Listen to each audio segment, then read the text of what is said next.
Welcome to the series by Christopher Peter, part of your experience with the Christopher Peter Review. I changed the schedule a bit this week for my content. I released an episode Monday and this weekly recap of NFL action usually comes on Tuesday morning, but I wanted to get the trade deadline in as well. And there was a presidential election at the same time. Next week, back to normal. So what did we learn from Week 9 of the NFL season and college football this week? The week started with the Thursday night matchup between the New York Jets and the Houston Texans. The Jets have been on a slide heading into the game, and the Texans lost their star wideout in Stefon Diggs and also Nico Collins. The game was pretty difficult to watch early on, but the Jets finally won a game following the Davante Adams trade, the resolution to the Reddick holdout, and the firing of their head coach. For the life of me, I am not sure why players drop the football before being clearly past the goal line. Make sure that you finish the job before celebrating.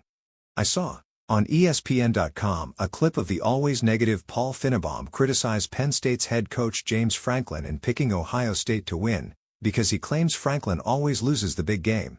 In this case, he was right, as the Ohio State Buckeyes came into Happy Valley and beat the Nittany Lions.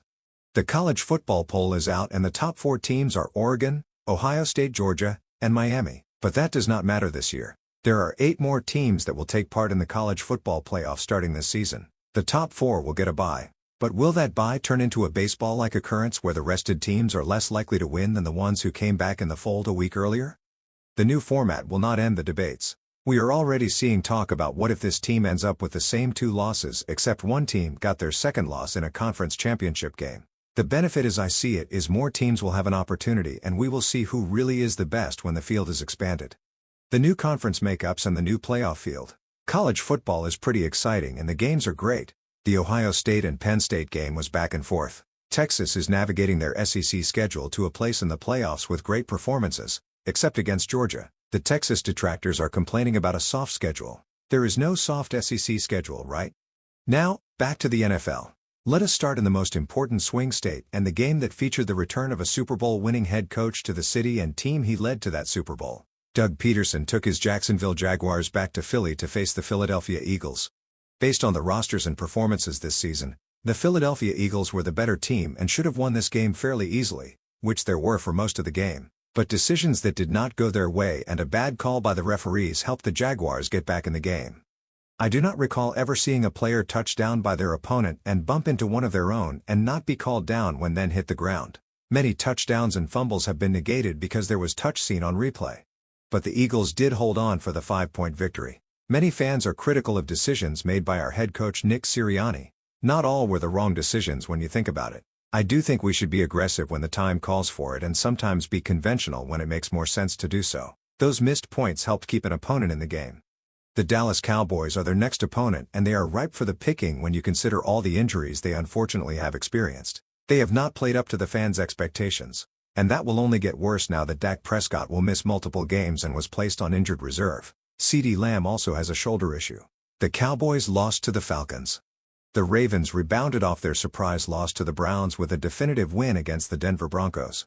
The Ravens still appear to be amongst the cream of the crop as they will still have to play the Steelers twice, the Eagles, and other challenging teams. But I still think they are best poised to win the conference and will have a chance to make up for their loss by a toenail if the opportunity arises. The Detroit Lions showed that they are the class of the division by winning against Green Bay in Lambeau Field. The Lions were the better team. Clearly took advantage of opportunities and executed more effectively. Losing a cornerback to an ejection on a tough call was not helpful. Watching live it looked like a dangerous play, but the replay did appear like he unsuccessfully tried to hit with his shoulder.